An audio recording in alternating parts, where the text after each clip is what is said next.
On a cold February evening in 1977, smoke billowed from a high-rise apartment on Chicago's North Side. Firefighters rushed into apartment 15B, battling through suffocating smoke.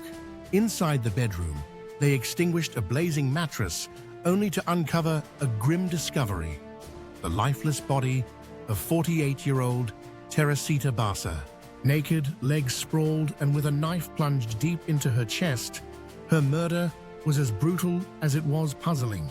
The only clues, a ransacked apartment and a fire set to destroy the evidence, led investigators nowhere.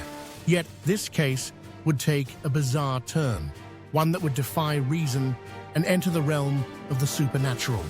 For Teresita Basa would not let her killer escape justice, not even in death.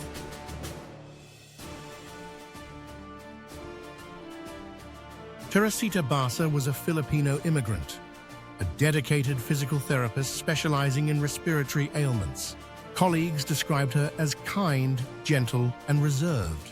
On the evening of February 21st, she had been speaking to a friend on the phone when someone knocked at her door.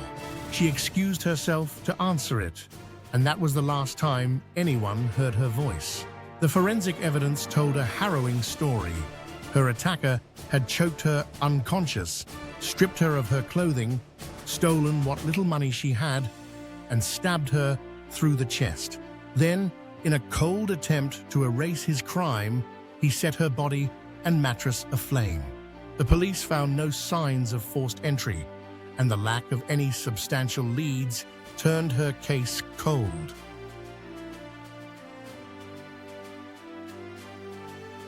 Months passed. Among those mourning Teresita's death was Remy Chua, a fellow Filipino and co-worker at Edgewater Hospital. Though they were not close friends, Teresita's murder left a lingering unease in Remy. One night, during a late shift at the hospital, Remy dozed off in the locker room. In the haze of her half-sleep, she jolted awake to a horrifying sight: Teresita standing before her, as vivid and solid as life. Remy fled, shaken and terrified. What followed was even stranger. Colleagues teased that Remy had started to resemble Teresita in both mannerisms and mood. At home, her husband, Dr. Jose Chua, noticed her becoming unusually temperamental and sullen, traits foreign to her but eerily reminiscent of Teresita. The final straw came one night when Jose woke to hear his wife muttering in her sleep, speaking in Spanish, a language she didn't know. When he pressed her, Remy, in a voice that wasn't her own, declared, "I am Teresita Basa."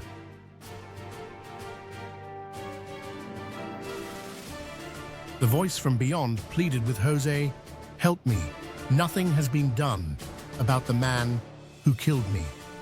The Chuas were skeptical, but the next time the voice returned, it delivered a name: Alan Showery. Teresita, speaking through Remy, claimed that Showery, a hospital orderly, had come to her apartment under the guise of repairing her television.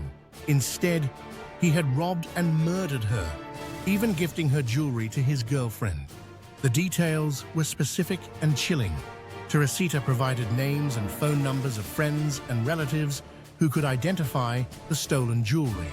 Overwhelmed, Jose felt he had no choice but to take this bizarre tale to the authorities.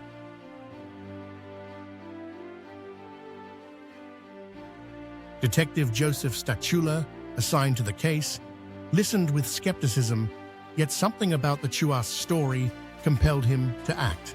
Investigating Alan Showery, police found a man with a troubling history: a criminal record that included rape and a residence just blocks from Teresita's apartment. When questioned, Showery initially denied everything, but cracks in his story soon appeared. A search of his apartment yielded the damning evidence: jewelry that Teresita's friends and family immediately recognized as hers. Confronted with the proof, Showery confessed. He admitted to the murder, hoping to find wealth in her apartment, only to discover a meager $30. In desperation, he staged the scene to look like a sexual assault before setting the fire.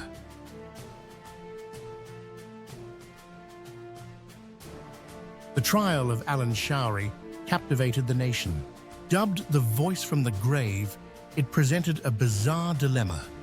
Could the testimony of a ghost be admitted as evidence?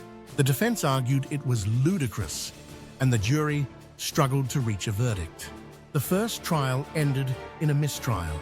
Yet in February 1979, faced with overwhelming physical evidence and his own confession, Showery pled guilty. He was sentenced to 14 years for murder, plus additional time for arson and robbery.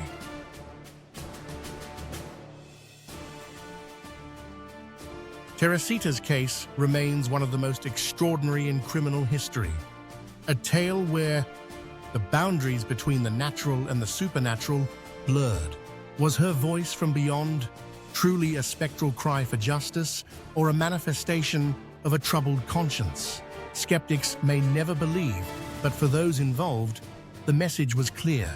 Justice, no matter how elusive, cannot be silenced, even by death. Leave a comment if you like the story.